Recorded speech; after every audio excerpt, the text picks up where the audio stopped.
mindfulness in daily life. Because you all know that one thing we all are struggling with in our life is essentially our mind, and rather the thinking mind. And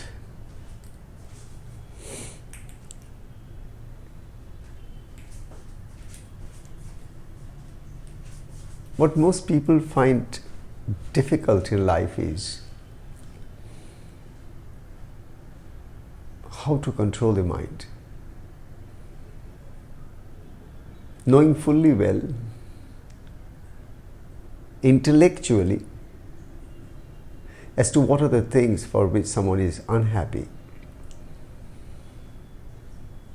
They can rationalize, logically they can think. At times they decide that they would change. For certain minor changes could bring about a major change in the state of happiness in life. But in spite of it all, knowing fully well that there are certain negative emotions which are generated out of our thoughts of our mind, and they are so recurring, repetitive, at times so obsessive, that it becomes really difficult for each one of us to find a state of mind where the mind could be at ease, the mind could be at peace with itself. Just as in the materialistic world, we find that over a period of time, there has been such a lot of development in every sphere of scientific world, technology world. Each and every day we find something or the other is being updated. A newer version comes. Everything is in a mad rush to make things more convenient, to make things in such a manner that we find life easygoing, happy-going, healthy, and so on.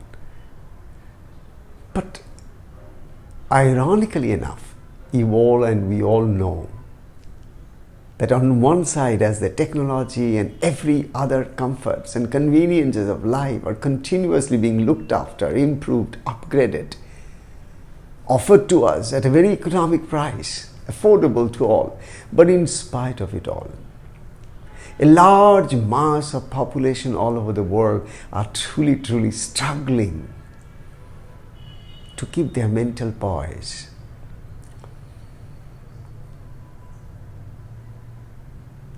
To sustain their happy state of mind. So here today we will possibly just touch a few chords, and in the meantime, as I go on, as I have always talked with you, please make sure that write your questions in the comment section so that I'm seeing it, I can see your questions and I can possibly address them so that it could be more interactive.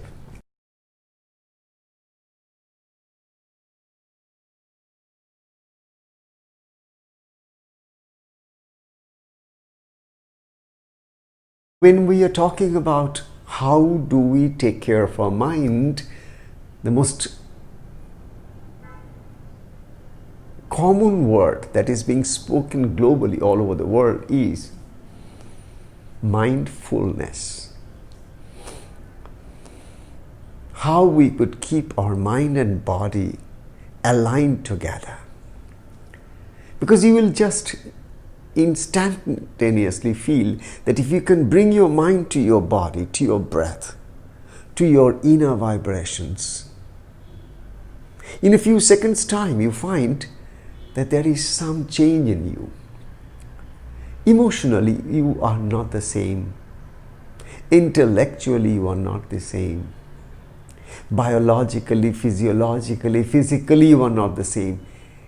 In a moment's time, if you can bring your mind to your body, if you can bring your mind to your breath, if you can bring your mind to your deeper core of your spiritual being, you find in no time the worries and tensions of your past and the anxieties that also come with the projection to the future, they gradually start to dwindle down, slow down, diminish. And we in a few minutes' time, we find that we are kind of transported. We are not gripped by the same anxiety, gripped by the same fear, gripped by the same negative energies. And a new stream of thoughts, feelings, and experience starts to blossom from inside. And all of it happens when you are able to bring yourself to you and your spiritual self. Mindfulness is basically a continual practice for each one of us to awaken into our state of pure awareness, to awaken to a state of being where we are, rather than my body is here and my mind is everywhere. And that's the reason you feel so frustrated, that your body is sitting with the intention of meditating, or possibly with the intention of doing some puja or some ritualistic observation in order to unite yourself in devotion, bhakti yoga.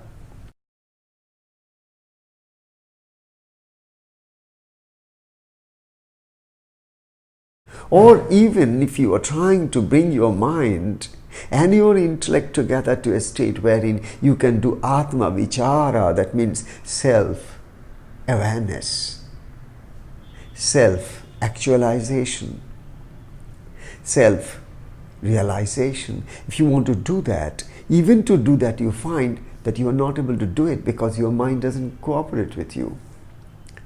The more you try to control your mind, the more you try to give your mind dictations that it should calm down, the more agitated it becomes, the more it becomes restless, the more it moves everywhere.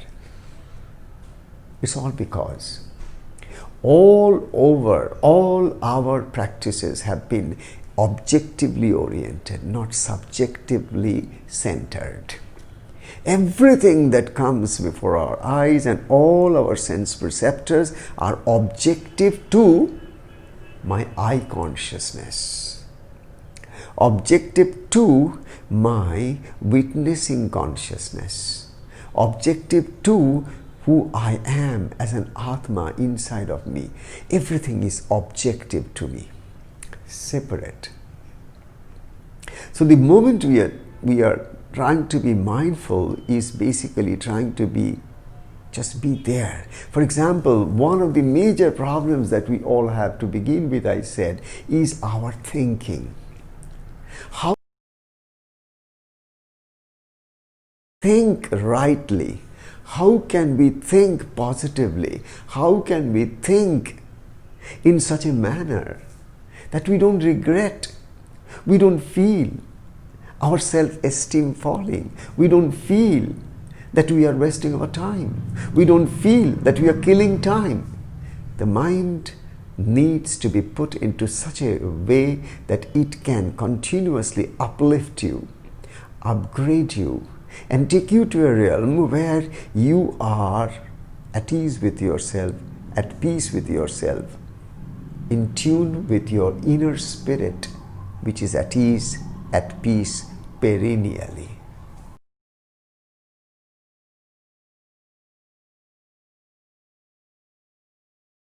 Deep inside of us, like the ocean bed. Though on the surface of the ocean you see such huge waves, and if a kind of a bad weather is there, you know what happens on the surface of an ocean. But imagine, if you are a diver, if you could dive deep into the bed of the ocean, the deeper you go, the more silence surrounds you.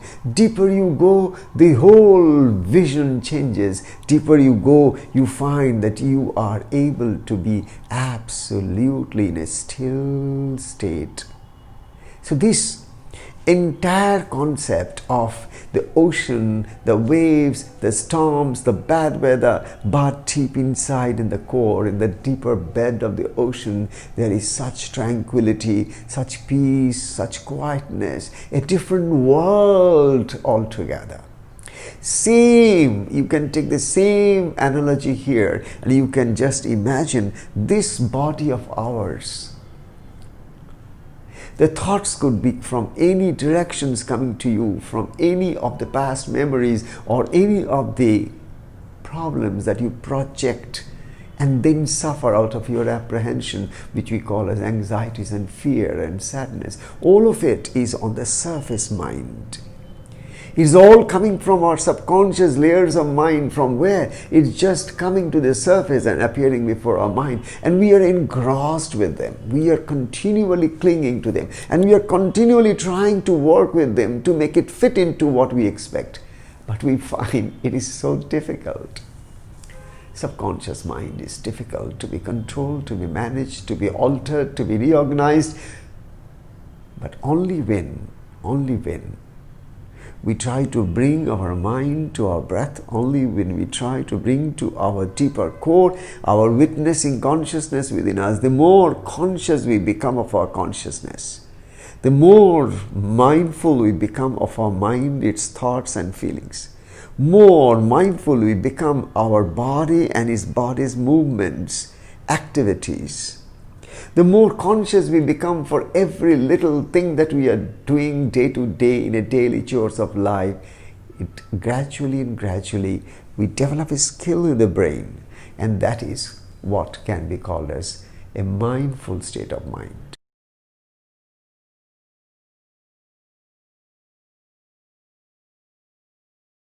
Just trying to share with you that if you really want to find peace in life, don't force your mind to change. Don't battle with your thoughts. Don't unnecessarily condemn your negative emotions. Don't condemn your anger. Don't condemn your frustrations. Don't condemn how bad you are, how unmanageable your mind is, how crazy you are, whatever. Each of these self-talks that is inside of us is absolutely against us, against our spiritual progress. If we really want to progress in the path of spirituality, if we really want to see a better tomorrow, if we really want to live this moment in a better state of mind, the only option that each one of us have is to detach from the past, to detach from the future and just drop down to the present moment. In that present moment, what is my mind and my body, my mind and my breath. They are in beautiful harmony with each other. This is what is called, at the time what happens is, a presence is what comes out as a blossoming.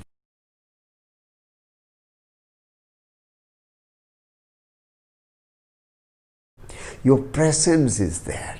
That's the reason when you are talking to somebody,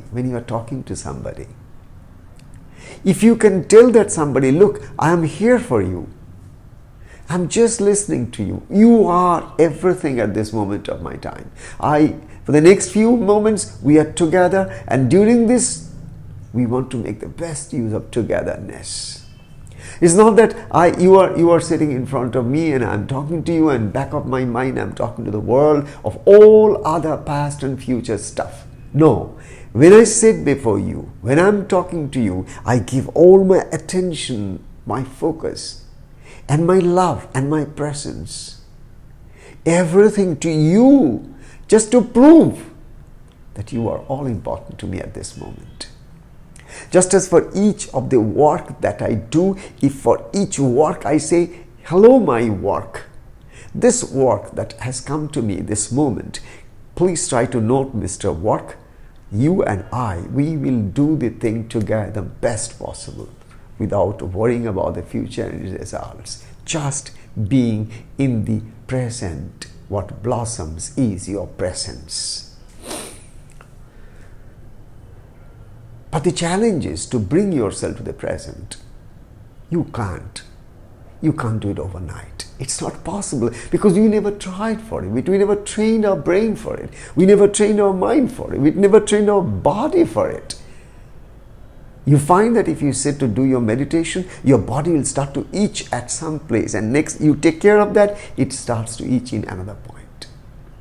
Something or the other will always come to disturb and distract you from your mind getting attentive and focused into any one particular space where you want to have your mind holding together. It's difficult.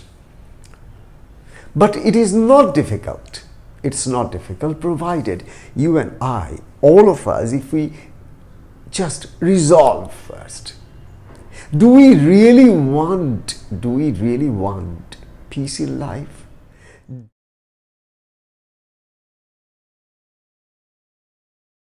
We really want a state of mind which will not be reactive but will be responsive?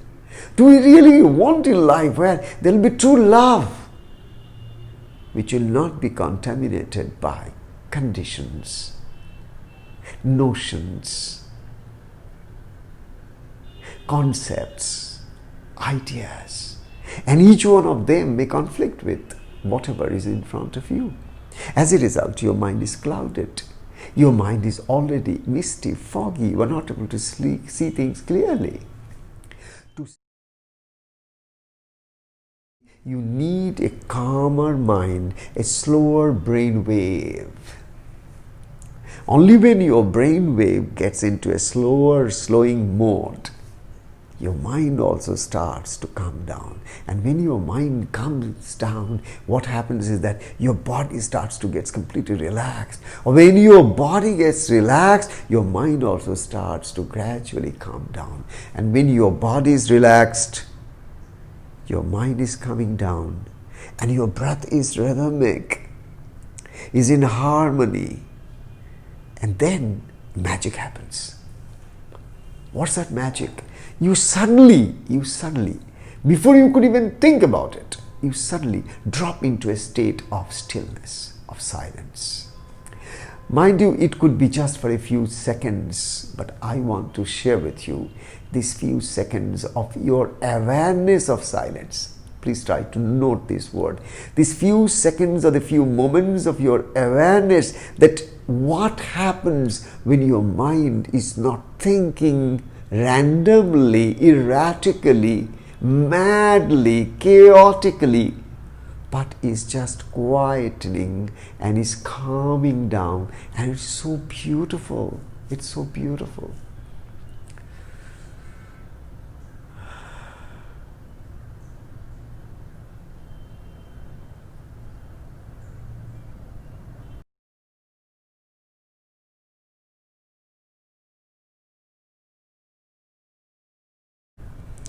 Madeline is asking a question. I'll take this, Madeline.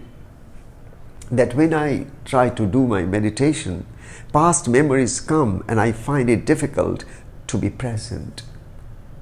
The whole process of meditation, Madeline, and to all of you, let's first understand what is this practice of meditation.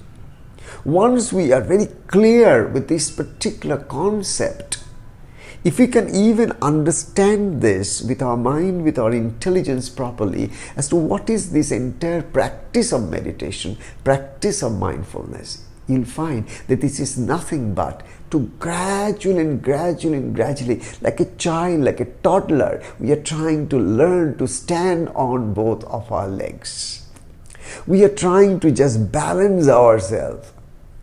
We fall, again we just try to balance and stand. We fall and then again we balance and stand. So our entire process of our meditation, our entire process of tuning our inner self with the universal self, our entire process of trying to tune my mind with the universal mind, the larger mind, the infinite mind of God. In order to tune my mind with God's mind, I have to accept the fact that I am a toddler in the world of consciousness. I am a toddler in the world of this mind and its infinite expansion and power when it becomes focused and concentrated and calm and quiet and tranquil and silent. In order to come to that state of silence, I have to once again keep practicing and practicing and practicing to witness what comes in the screen of my mind non-judgmentally. You are judgmentally looking at your mind and its thoughts while meditation. That's the reason you are writing or you are saying or you are bringing this. That when I sit to do my meditation, my past memories simply come and crowd my mind. So I can't bring myself to the present moment because somebody is already there. How can I come to the present? There are too many people. How can I come to the present moment? So your mind gets clouded and crowded. And this crowd is nothing but the past memories. But the thing is this, the entire concept of meditation is your awareness. Now you are slowly and slowly, as you are able to see your mind, you are face to face with yourself, you are face to face with your mind. Throughout the day when you are not meditating, you are always in the past. Throughout the day when you are not meditating, you are busy with your different activities. At that time, this question doesn't come to you that why my mind is going to the past. I'm trying to do something now.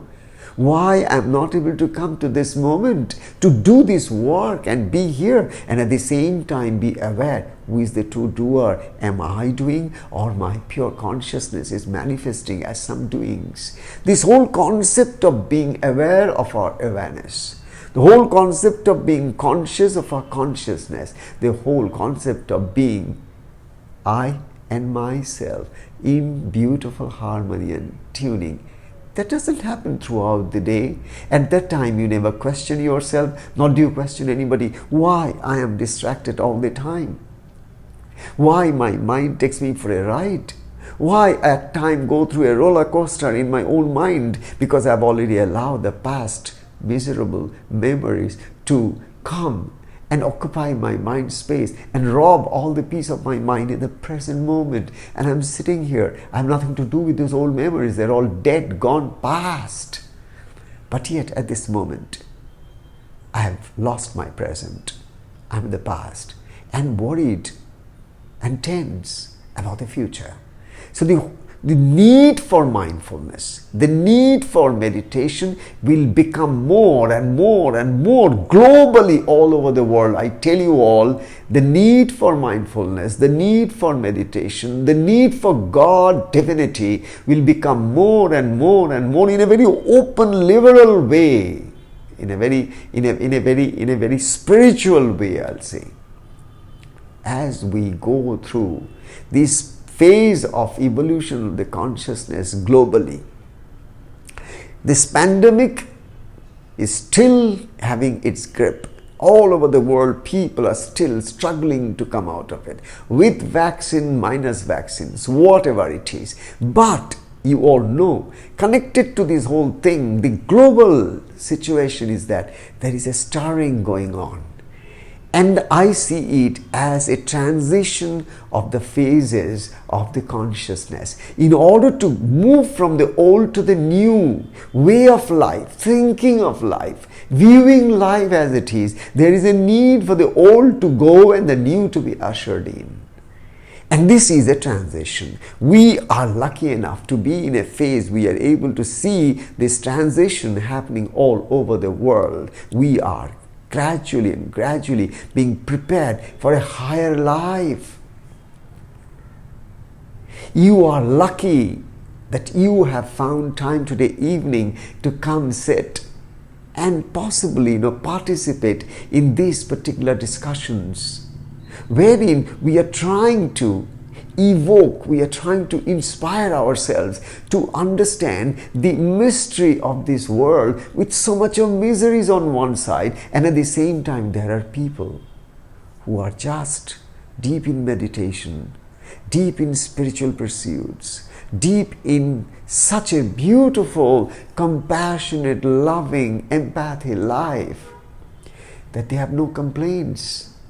They are just moving with the flow. They are happy with all these things that is going on because they are anchored to their inner center. So please try to understand that when you are meditating, if the past comes to you, then just recognize past coming to you. So in your mindfulness practice, you would possibly say, at this moment I am meditating. At this moment I am meditating and I am mindful, and I am also mindful that the thought comes from the past. I can see the thought coming from the past passing through my mind, and this is not going to last long, but I'll see when it comes, when it stays in my mind, and as it passes, I will just be the sweet observer. I'll just be the witnessing self, coming from the past, staying in the present for a few moments, and gradually moving to the future or unknown destination I do not know. From somewhere it is appearing, for some time it is being preserved, and then gradually it is gone, disappeared. So then you become, this is the practice of awareness. So if you don't get the past thoughts, what else you can get? Because your mind is nothing but your entire package of memory. What else you can get? Tell me. Those things which you have never experienced, never perceived, never gone through, and those things which are not there in the bank of in the central deposit of your chitta, or that memory storage of your brain, of your mind. If your thoughts of the past will not come to you, what else will come? If your anxiety or goodness will come out of your future projection, what else from past and future? This is all is available to you, Madeline. This is all available to you. Present is not available to you. You create the present by taking this two away from your mind, not forcefully, but just as you observe past coming, being present for a moment and going. But this present is not the present. It's just a thought passing. And as you observe it and you become conscious, then you recognize that some past thought is coming and you are aware of your past thought. This itself is a very important facet of meditation.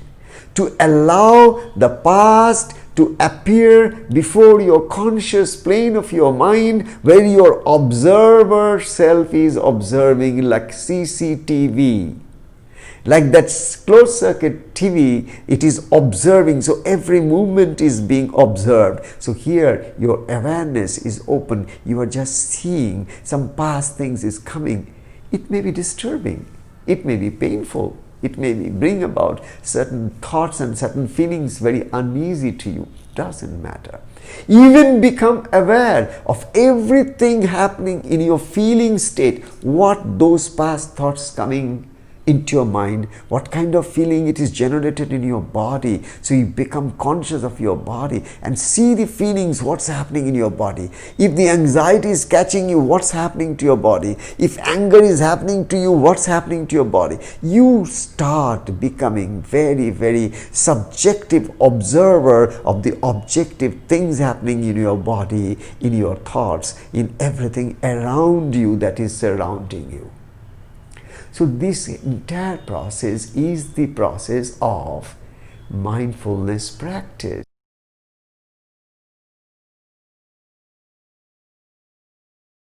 In mindfulness practice, we are not trying to stop our mind and go into euphoria. No idea about it. It's very simple as that in mindfulness, we are just trying to be more and more and more available to ourselves. And that also without any judgments. That also with a brand of criticisms and leveling. Oh, this is something not right. That is something that was wrong. Please stop. There is nothing right. There is nothing wrong. Your view of right and wrong is nothing but at a particular point of time. Possibly one of the things that we talk about is that point of view. At a particular time, at a particular point, you start to see things a particular way, but maybe after sometimes, after a passage of time, you'll find the same thing, the same mind, your viewpoint changes. Your point of view has shifted. Your point of consciousness has shifted. So you are in a phase where inside of you, in your mind, thoughts come, thoughts stay, thoughts go, and you are just observer. You are viewing it. You are just a witness. What you are trying to do, what we all are trying to do is that instead of getting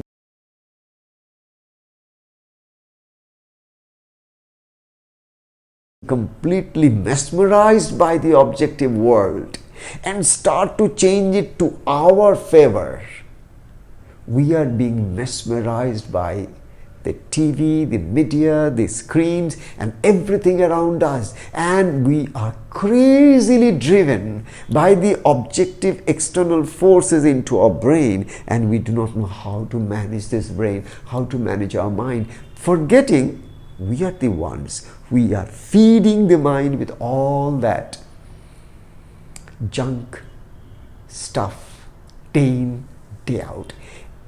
The amount of data we feed into our brain is something unimaginable. That's the reason we have such increasing tendencies or incidences of Alzheimer's, of dementia, of mental illness spreading like pandemic all over the world. We are talking of corona.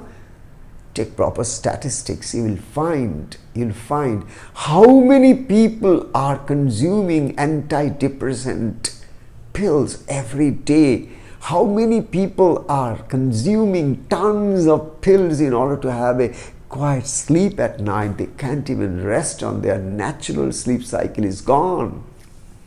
The wrong practices, the wrong habits over a period of time, the wrong views, the wrong thinking, all of it completely unobserved, unattended, has come to be an uncontrolled state of your psychology, and you are the first victim. And when you become the victim, you can be rest assured your entire family will become victims. If there is one unhealthy person, he will or she will create many unhealthy persons around. If there is one person who is psychologically ill, if there is one person in your family who is schizophrenic, for example, you know how the peace of the family could be completely jeopardized, completely gone.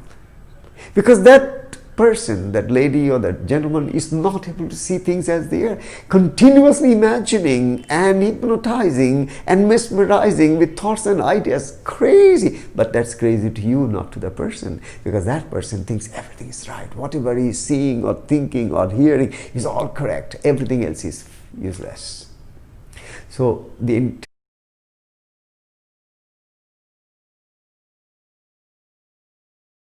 discussion ultimately boils down to, if we are really wanting to be happy in life, we have to understand fundamentally that it is not by how much we consume every day in order to make our body mind happy, but to what extent we can commune, not consume, but commune with the universal energies and vibrations and the frequencies that is all around there, and how we can rise, how we can gradually uplift ourselves through this practice of meditation day in, day out, observing the mind and allowing the mind to become distilled.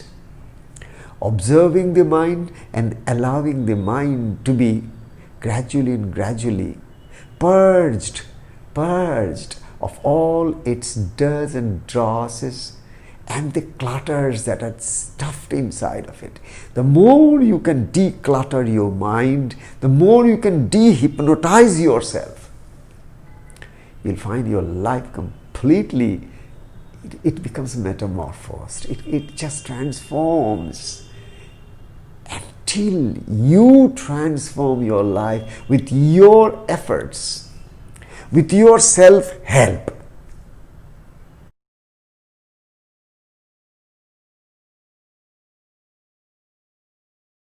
Villages to work.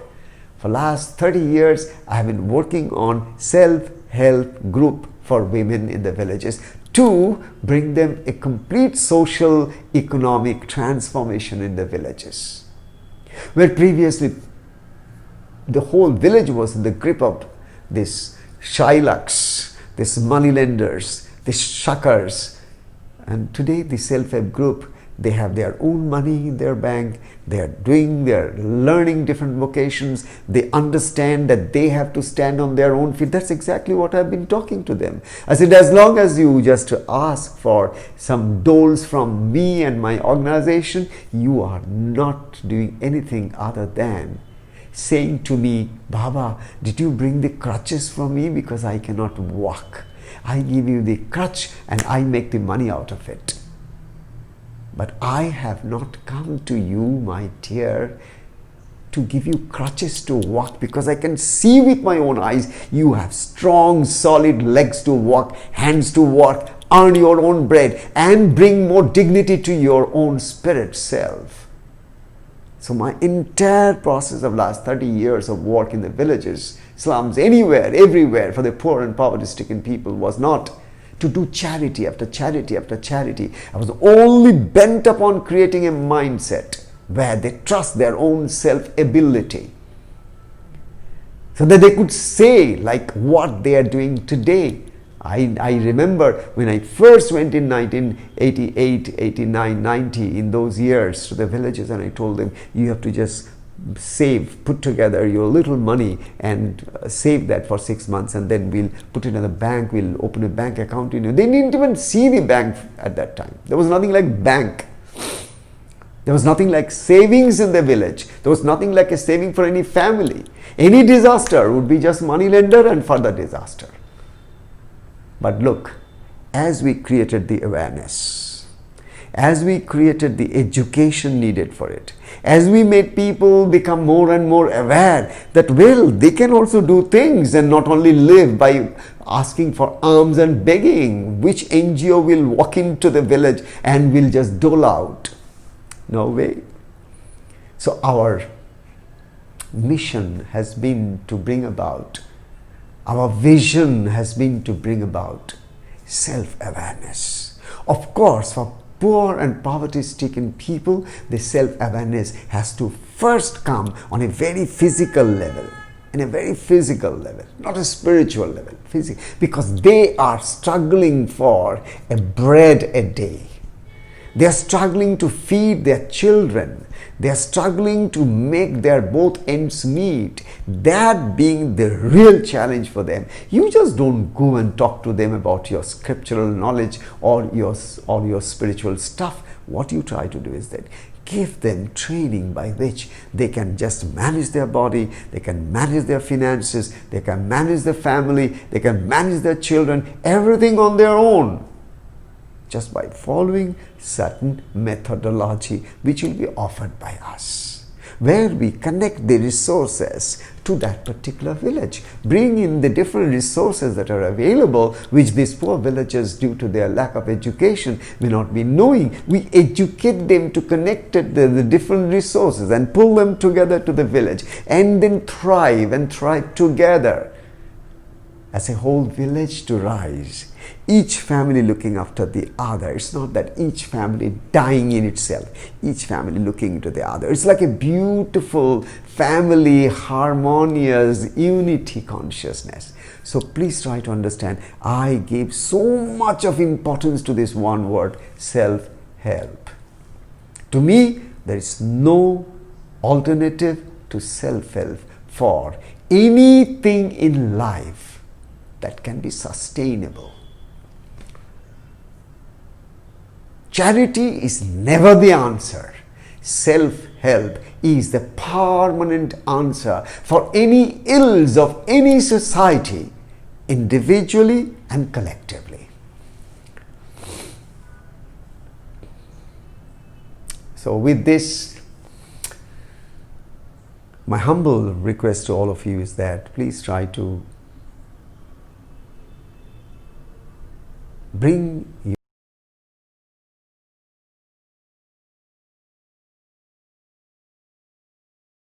your mind to understand this basic foundational reality that your dependence has to be somehow at some point of time stopped, and you must strive to be independent, and you must try to bring this thought into your mind that you can transform yourself. You can transform yourself to who you truly are in essence already inside of you. What you think you are is not who you are. Whatever you may think what you are is not who you are. By thinking you can never ever touch your core. By thinking you can possibly gradually clarify your own thoughts to the moment where you will realize that thoughts are barriers. So you would start to drop your thoughts through meditation, through mindfulness, through prayer, through gratitude, through love, through devotion, through surrender, and making everything that is your ego related as much as offering to the divine light. So on a daily basis, please try to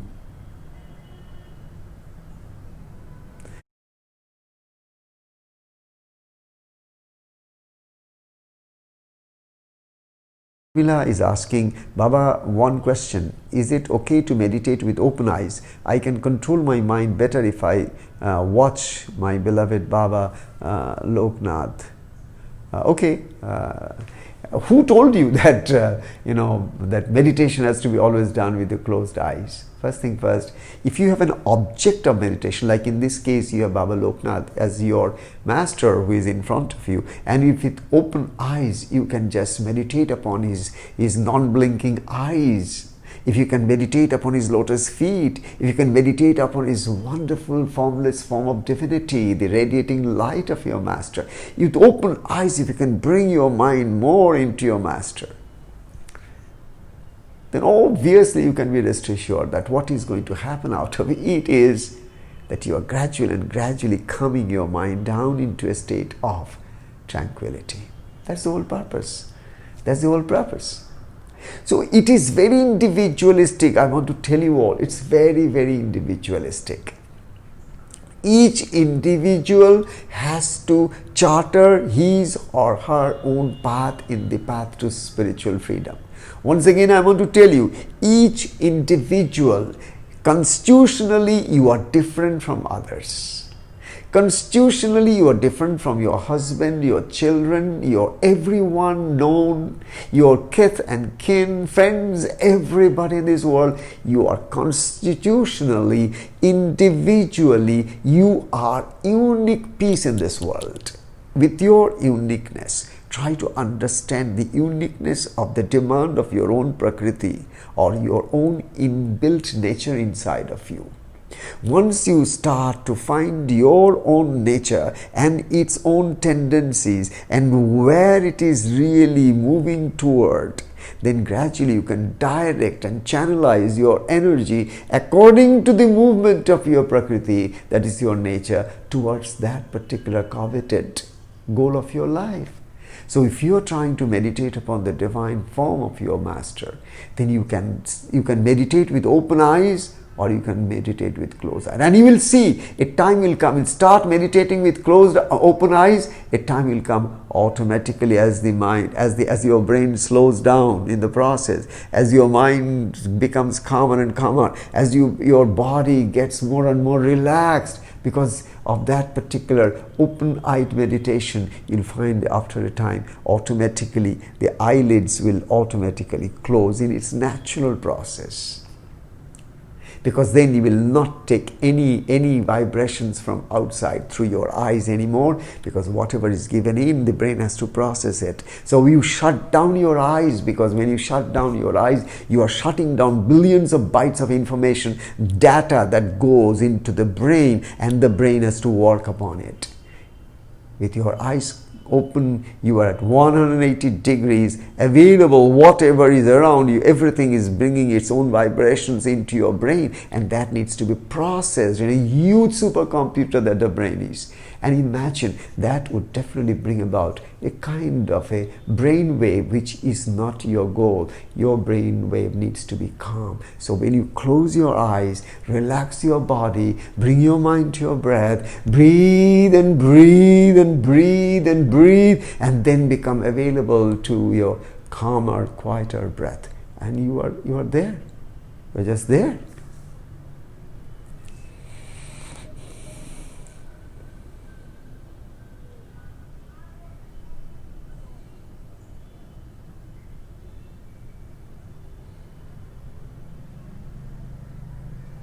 So these are the few questions I see that came here, and I think I could just touch upon them.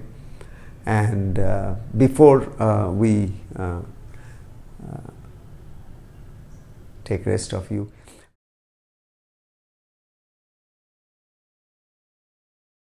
that we can just sit quiet for a few seconds, and either with open eyes or with closed eyes, just try to become conscious of your body, conscious of your environment around, and obviously your breaths.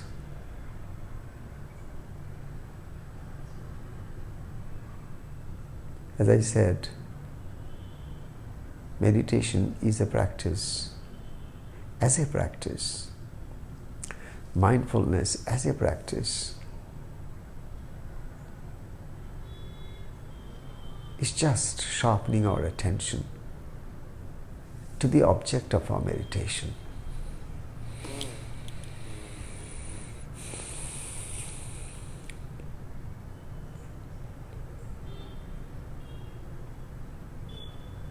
Even if millions of thoughts come into your mind, you don't say that I am getting distracted.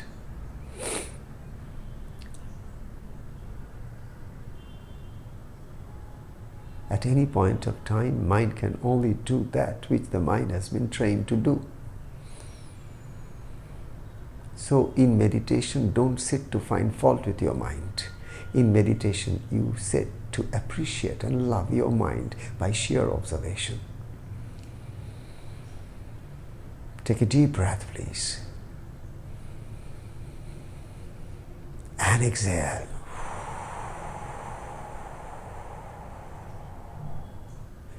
Take a deep breath. And exhale.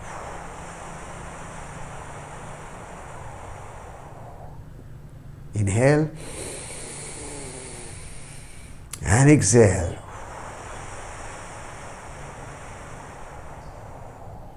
Inhale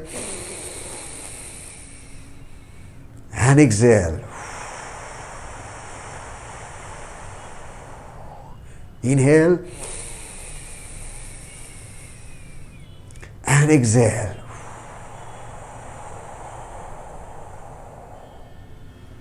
Now just stop.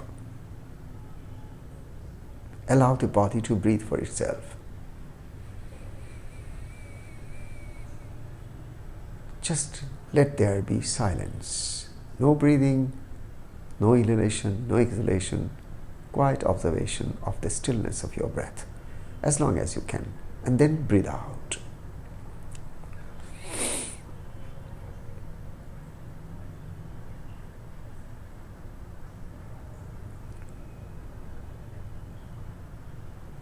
It's just trying to be present to your body, present to the thoughts, present to your own breaths.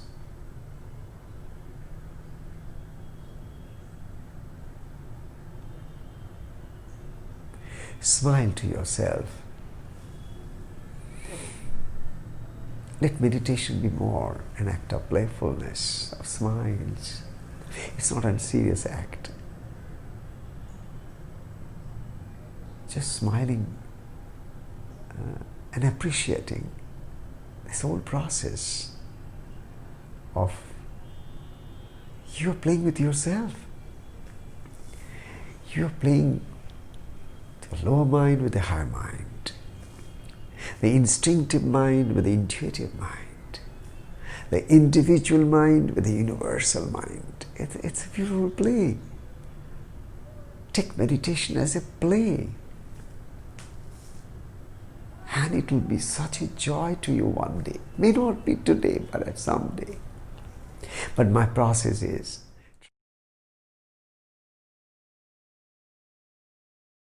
meditation as a process of a journey, that you start enjoying the very journey itself rather than the destination. Because once you reach the destination, it's all over. The fun is over. The fun is in the travel, in the journey. So enjoy your journey through this path of the journey of your spiritual self, from the lower to the higher. And I know you can do that. I know you can do that. The only thing is that don't blind yourself or hypnotize yourself with the thoughts that you are too busy. Don't try to hypnotize yourself with the thoughts that you are having some other things to attend to, and maybe you will do the meditation after some time, but maybe that some time will not come to you. The only time that you can meditate is every time you become conscious. That's your meditation. Any time and every time is meditation time, provided you move from unconsciousness to consciousness. That's meditation.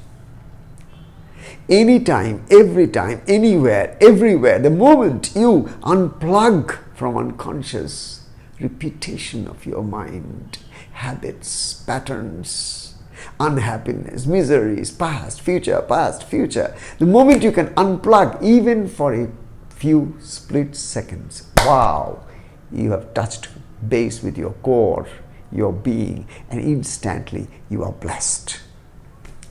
You don't have to seek blessings. You are blessed. Unplug.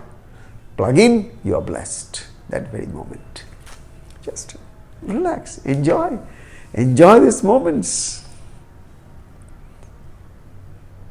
And the last thing that I would love to tell you before I take leave of you for today is this. Please, please, please, don't try to look for any results out of your practices. In everything in the material world, you fight with your results. I don't care. But when you are sitting for meditation, don't you unnecessarily look for results. Karmanyeva adhikaraste ma phaleshu kadachana. You have only rights to your duty, not to the rewards thereof. The moment you put your mind to rewards, you are contaminating the entire process of your meditation, because your meditation has been purely an unconditional love affair with yourself. Don't contaminate it. The moment you bring your results, you are allowing your ego to trick you and push you out of the path to ultimate freedom. Don't delay the process by mixing all your ego trips, by focusing on what result is happening to you. Oh, it's not happening. Somebody told you that they have been meditating for some time and they have experienced this and experienced that. Don't forget, that is their business. Your business is yours. Very, very special, very unique, because constitutionally, you are one piece in the world. So you enjoy your journey. Don't worry about what's happening to the rest of the world. You enjoy your journey of meditation in a playful way.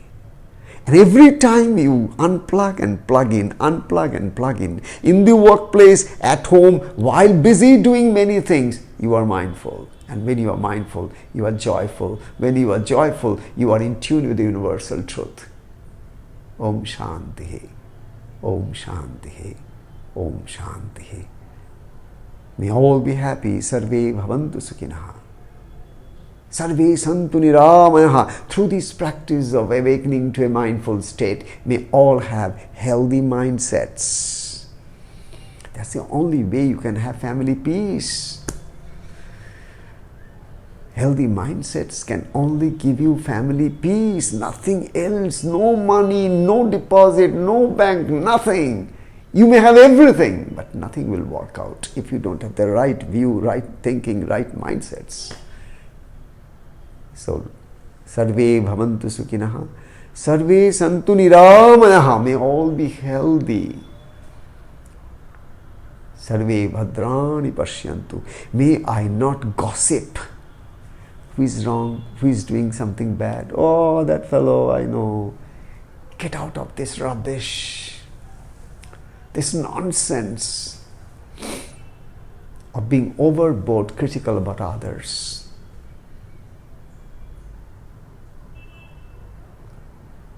And that is one of the most simplest way to allow your mind to become purer and purer and purer. And the purer your mind is, closer you are to your Guru. Because Guru is pure mind. It's Baba's words. Baba Loknath said, pure mind is Guru. So when your mind becomes pure, you become Guru to yourself. You don't seek for any other Gurus anywhere in the world then. Your pure state of mind is you, Guru to yourself. Until that, you need a human Guru, for sure. Because only a human Guru can communicate to you in the language which your mind understands. Because your mind cannot decipher these celestial thoughts and the astral transmissions. It cannot conceive. So you need a human Guru who can direct you on the path towards the Spirit, because the human Guru has treaded that path or treading that path towards that ultimate light. So it is easy for him to guide somebody else, because he or she is already on the path or has gone through this path, so he can hold your hands and take you through. Om Shanti, Om Shanti, Om Shanti.